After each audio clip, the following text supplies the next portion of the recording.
जब हम लोग मुद्दे पे पहुंचे, पता लगा कि भाई क्या वजह था कि केला बगान से लोग आकर के हरनवाड़ी लेन में लड़ाई झगड़ा क्यों किया। कुछ तो वजह होगा, वरना कोई भी क्यों आएंगे केला बगान से मारने के लिए किसी को हरनवाड़ी लेन। तो पता चला कि मिराज हरनवाड़ी में रहता है, वो अपनी मम्मी को लेकर डायलिसिस कराने के लिए जा रहा था, क्योंकि हम लोग का ऐसा रिलेशन है सबसे। पता चला कि मिराज अपनी मम्मी को लेकर के जब डायलिसिस कराने के लिए जा रहा था, उसका कुछ बाताबाती हुआ, लड़ाई झगड़ा हुआ रात से, जो कि जसीम भाई का छोटा भाई है। उस वक्त हम लोग को नहीं मालूम क्या हुआ, कौन क्या किया नहीं किया, हम लोग को उस तक कुछ भी नहीं मालूम है। इसके बाद जब जसीम भाई आते हैं साथ में सबको ले करके, अब पता नहीं उनका इंटेंशन क्या था, ये हमको मालूम नहीं। जसीम भाई सुलझे हुए आदमी, हमको लगता नहीं कोई लड़ाई झगड़ा करने की नीयत से आए होंगे, मगर साथ में जो लोग थे वो लोग ऐसा किए होंगे, या जो भी हुआ उसका फुटेज आप लोगों के पास भी, हम लोगों के पास, सबके पास है।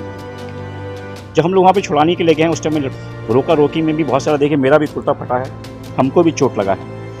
और जब हम वहाँ पहुँच रहे थे, हम रास्ते में फ़ोन कर रहे थे ओसी बो बाज़ार को। तो जब तक हम पहुँचे तो देखे ओसी बो बाज़ार और उनकी पूरी टीम वहाँ मौजूद थी, वो लोग भी रोक रहे थे। उसके बाद झमेला ख़त्म होने के बाद में हम लोगों ने सब तफ्तीश किया, तो पता ये चला कि 2 लड़कों के बीच में झमेला हुआ था, जिसको लेकर के झमेला इतना बढ़ गया। ऐसे जैसे गर्मी का पारा चढ़े जा रहा है, उस तरह आपको बता दें बऊ बाजार थाना अंचल के सेंट्रल कलकत्ता के हरिनबाड़ी लाइन में आज 2 शख्स का तकरार बहुत बढ़ गया।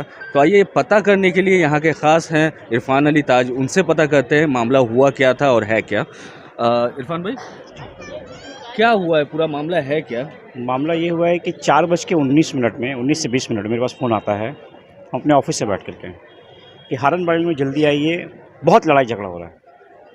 एक फ़ोन काटते हैं, दूसरा आता है, दूसरा काटते तीसरा आता है। हम लोग ऑफिस से निकल के जल्दी जल्दी जब आए हैं, आ करके देख रहे कुछ लोग, पहले समझ में नहीं आया कौन क्या है, नहीं बस लड़ाई झगड़ा हो रहा है, कुछ लोग आ करके मार रहे हैं।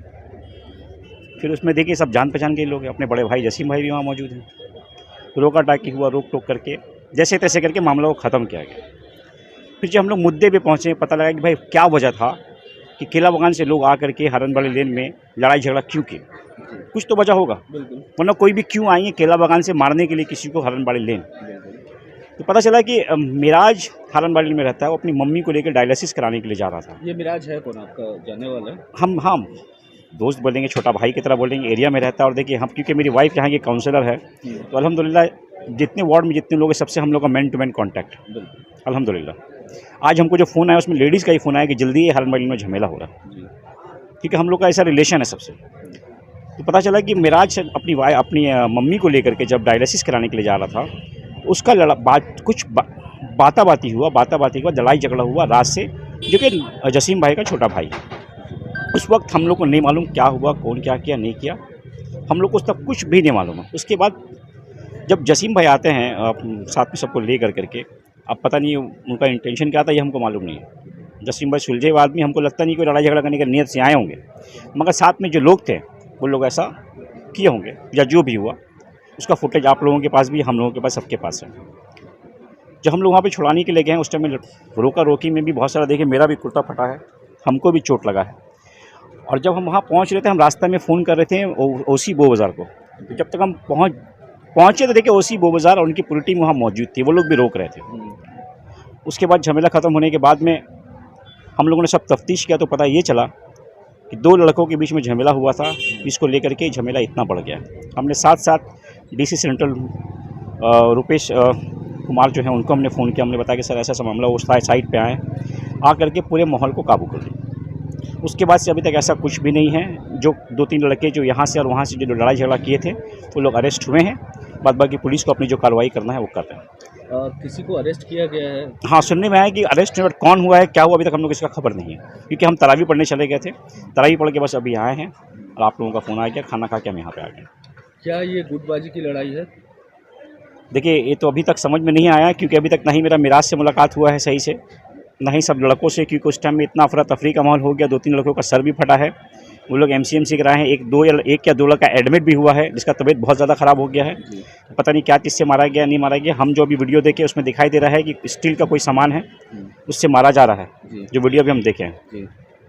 अब उसके आगे क्या हुआ अभी मालूम नहीं, बस अब नमाज अब तरावी पढ़ के आए, अब फिर पता लगाएंगे थाना में जाके क्या हुआ है नहीं हुआ है। आपके जानने में कोई एडमिट हुआ है या गंभीर हाँ, चोटें आई एडमिट हैं? 2 आदमी को सुनने में आया कि 2 आदमी इधर से जिसका सर फटा था, हम देखे भी थे। जब आए तब देखो उसका खून बहुत ज़्यादा बह रहा था, अनकॉन्शियस हो रहा था, उसको एडमिट किया गया। और वार्ड 39 के काउंसलर जसीरुद्दीन से आपकी बात हुई इस बारे में? नहीं, जसीम भाई को हमने अभी तक फ़ोन नहीं किया, ना ही उनका मेरे पास कोई फ़ोन आया है, ठीक है। क्योंकि हम होने के बाद में आज हम लोग का पहला बार, आज एक बहुत अच्छा दिन था हम लोगों के लिए। आज ताराचंद में पहला बार नॉन मुस्लिम लड़के पहला बार अफ्तारी का इंतज़ाम किए थे, जिसमें हमारे एमएलए विवेक गुप्ता जी भी आए हुए थे। हम लोग वहाँ हम लोग जाना मतलब उसके बाद वहीं चले गए। फिर वहाँ से अफ्तार करने के बाद उसका तरावी का टाइम हो गया, हम लोग तरावी नमाज़ पढ़ने चले गए। क्या लगता है इस रमज़ान के माहौल में? एकदम नहीं होना चाहिए, सरासर गलत है। और अगर कहीं पे कोई ऐसा घटना होता है, माहौल किसी भी एरिया में बड़े बुज़ुर्ग होते हैं, अगर बड़े बुज़ुर्ग से काम नहीं बनता है तो प्रशासन होता है, थाना होता है, लोकल पीएस है, लोकल पीएस से मामला नहीं बनता, उसके ऊपर के अधिकारी हैं, उनको लेके मामले को डील करना चाहिए, ना कि लड़ाई झगड़ा करना चाहिए। ये एक ज़िम्मेदार शहरी का काम नहीं। इरफान अली ताज को इनिशिएटिव ले रहे हैं वापस से माहौल नॉर्मल करने के लिए? देखिए, हमने 7 साल डीसी साहब को फ़ोन करके बुला करके उनसे यही रिक्वेस्ट किया कि और मामला कुछ नहीं बिगड़े, कहीं किसी तरफ से कोई और रिपरकशन ना हो। जैसे 1-2 बच्चे के बीच में झमेला होते होते लोगों ने इसको 2 वार्ड का बना दिया, बट ये 2 वार्ड का झमेला नहीं। कुछ लोग इसमें रोटी सेकने की कोशिश कर रहे हैं, बट ये बेबुनियाद बात है, ऐसा कुछ भी नहीं है। जसीम भाई कल भी मेरे बड़े भाई थे, आज भी मेरे बड़े भाई हैं। आपकी कोई जसीम भाई से मेरा पॉलिटिकल राइवलरी कुछ नहीं, वो मेरे बड़े भाई के, वो मेरा पॉलिटिकल गुरु है मेरा वो। हम उसको अपना पॉलिटिकल गुरु मानते थे और मानते रहेंगे। 2 बच्चों के बीच में झमेला हुआ था, जिसको तरीके से नहीं सॉल्व मतलब क्या बोलते हैं, तरीके से नहीं लेके बैठने की वजह से ये प्रॉब्लम हुआ है। बट हम लोग कोशिश कर रहे हैं कि इसको बैठा के मामलों को जितना जल्द से जल्द सही कर दिया जाए, क्योंकि परसों हमको उम्रा करने के लिए भी जाना है, तो हम चाह रहे जाने से पहले जो बेहतर उसको किया जाए। तो ये थे हमारे साथ में इरफान अली ताज, जिन्होंने कहा कि कोई पॉलिटिकल राइवलरी या फिर 2 गुटों की लड़ाई नहीं थी, बल्कि एक नासमझी में लड़ाई हो गई है। आगे पता करते होता क्या है और कैसे ये सुलझाया जा सकता है।